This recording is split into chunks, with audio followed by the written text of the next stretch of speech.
Build creative confidence. Beat the inspiration addiction. Join the Writer's Gym.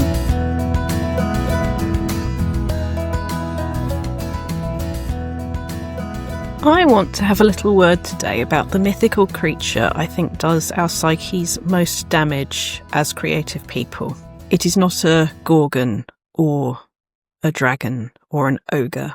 It is a grown-up. Let me explain why I am concerned about this. The last two interviews that you've heard on the Writer's Gym with a creative writer and an academic writer both include examples of how somebody else is a proper writer or doing it properly, or I am the kind of writer who, which is different to there is another kind of writer who does this other idea that maybe I've had, but it's an idea I might not get round to because I'm not that kind of writer. Here's how I think it relates to grown-ups. On our excuses bingo grid, which, as you know, is the noughts and crosses, massive noughts and crosses grid that I get people to do, where we write in the phrases that get in our way, like when so-and-so was my age, they'd written this many books, or I can't be an author because I don't enjoy social media yet, or anything at all, anything that your brain throws at you, it goes in there.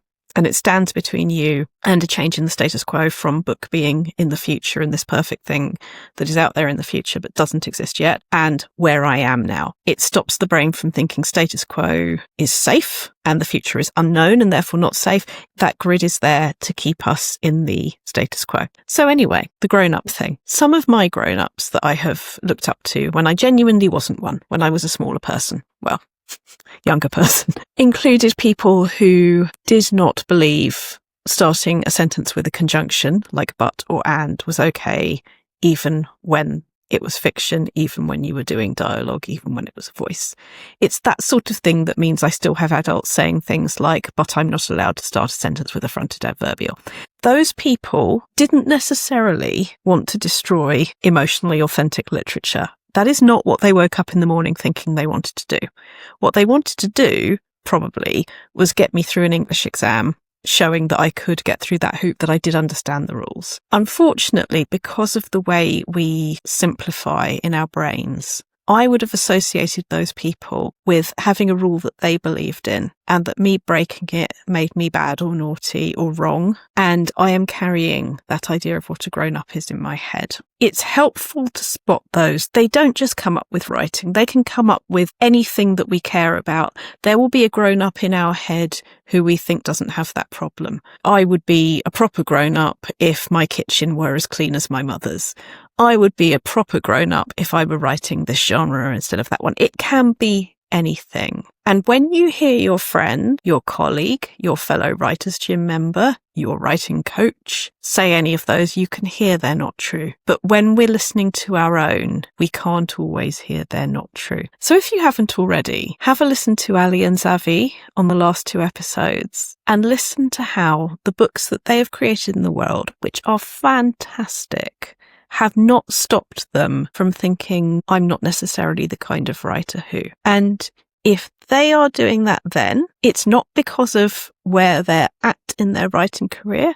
It's going to be like every single other person that is an ingredient in their head, in my head, in your head. So as ever, it's not about expecting the feelings to change. It's not about thinking there is going to be a time when I have all the confidence in the world, any more than I'm going to have all the time in the world. And then I'm going to write my book because then I'll have enough confidence and then I'll have enough time. It's something much kinder than that. It is understanding that as long as we are alive, we don't have all the answers, and we don't have all the time, and we don't have all the confidence, but we do have our curiosity. So please, please, please, please, please, please, please transcribe honestly from what is in your head onto the page. When I talk about thinking on the page, the reason it's important is it allows us to see what we're thinking, who we are, what we're interested in, what we want to get into the world. And it is so, so, so important because it unblocks. I've had published authors who maybe resisted journaling suddenly realise that when you journal for a bit, it gets rid of the emotional circles that might be going on in our heads about things, and we're able to put those things down and move through to what we want to do creatively.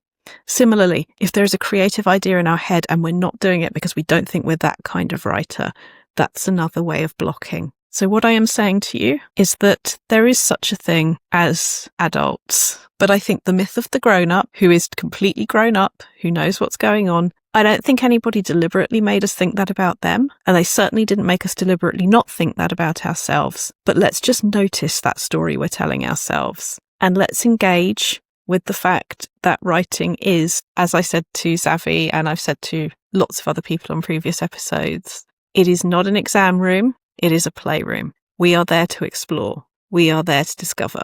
I am not sitting on Mount Olympus dictating this to you. I am a human writer who has done some things and would like to do more things. And the way I'm going to do that is I'm going to listen, I'm going to transcribe, and I'm going to keep thinking on the page. So that is just a little thought for this week about unblocking and thinking on the page, and why I think the myth of the grown-up is one I don't choose to believe in anymore.